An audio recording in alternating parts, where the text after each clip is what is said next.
বলছে 3 দিন আগে থেকে খালি পাঁচনের বাড়ি পড়বে, বিএসএফ কে পুলিশকে স্যালুট করা হবে, আর ভোটের 3 দিন আগে থেকে পাঁচনের বাড়ি দিবে আমাদেরকে। হ্যাঁ, বীরভূমের লোক এসে আমাদেরকে পাঁচনের বাড়ি মারবে। আমরা মুর্শিদাবাদের লোক এতটাই কাপুরুষ, এতটাই দুর্বল যে বীরভূম থেকে এসে আমাদের পাঁচনের বাড়ি দিয়ে ভোট করাবে? এটাই বাংলার মানুষের, এটাই বাংলার মা মাটি মানুষের গণতন্ত্রের নমুনা। হ্যাঁ, মুর্শিদাবাদের মানুষ তলোয়ার নিয়ে খেলতে জানে, পাঁচন নিয়ে লয়। পাঁচনে তোদের নাচন দেখানোর সময় এসে গেছে। পাঁচন নেবার তোদের নাচন দেখাবো আমরা। এ বাংলার মানুষ লক্ষ্য করে দেখুন, ভারতবর্ষে আজ 5টা রাজ্যে নির্বাচন হলো, পর পর 3টে রাজ্যে কংগ্রেস জিতলো। মধ্যপ্রদেশ, রাজস্থান, ছত্তিশগড় বিজেপির দুর্গ ভেঙে দিয়েছে। আজকে কংগ্রেসের সঙ্গে মোকাবেলা করতে পারছে না বিজেপি। তাই যে বাহাদুরি ভারতের ফৌজ করেছে, সেই বাহাদুরিকে বিজেপি তার নিজের বাহাদুরি বলে চালানোর চেষ্টা করছে।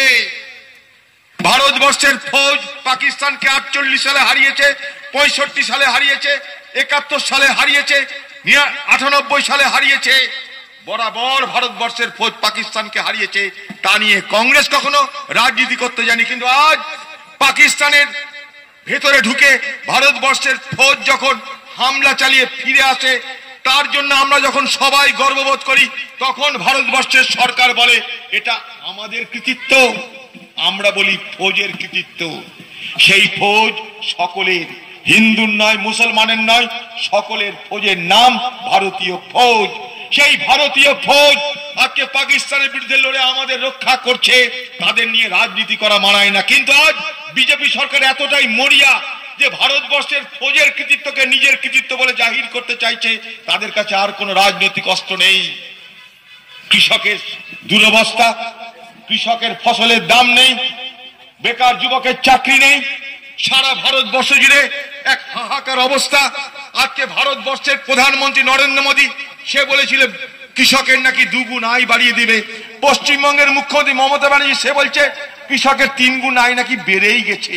আপনারা বিচার করে দেখুন, আপনারা বিচার করে দেখুন, কটা বেকারের চাকরি হয়েছে, কোথায় চাকরি হয়েছে, কটা শিল্প হলো, আপনারা বিচার করে দেখুন।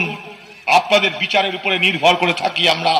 কিন্তু আবার বলছি, এই নির্বাচন ভারতবর্ষের গদি সামলানোর, ভারতবর্ষ রাষ্ট্র পরিচালনা নির্বাচন। এটা পঞ্চায়েত রাজ্যের নির্বাচন নয়। সেখানে বিশ্বস্ত লোকের দরকার। ভারতবর্ষের কংগ্রেস ছাড়া এই ভারতবর্ষের বিজেপির মোকাবেলা করে আর কোন বিশ্বস্ত পার্টি আছে যারা ভারতবর্ষকে সামলাতে পারে? আপনারা বিচার করে দেখবেন। কারণ এই ভারতবর্ষকে সামলাতে কংগ্রেস ছাড়া কেউ পারবে না। ইতিহাসে বারবার এটা প্রমাণ হয়েছে। তাই ভারতবর্ষের মানুষ নিশ্চয়ই ভুল করবেন না, নওদার মানুষ নিশ্চয়ই ভুল করবেন না। আপনাদেরকে আমি শ্রদ্ধা করি, আপনাদের আমি ভালোবাসি, আপনাদের আমি সম্মান করি। আপনাদের সঙ্গে আমি এমন কোনোদিন কিছু করিনি, এমন কোনোদিন কিছু করব না। আজকে আপনাদের ভালোবাসা কালকে ঘৃণায় পরিণত হবে, আজকে আপনাদের সহযোগিতা কাল শত্রুতায় রূপান্তরিত হবে, এমন কোন কাজ আমি করিনি।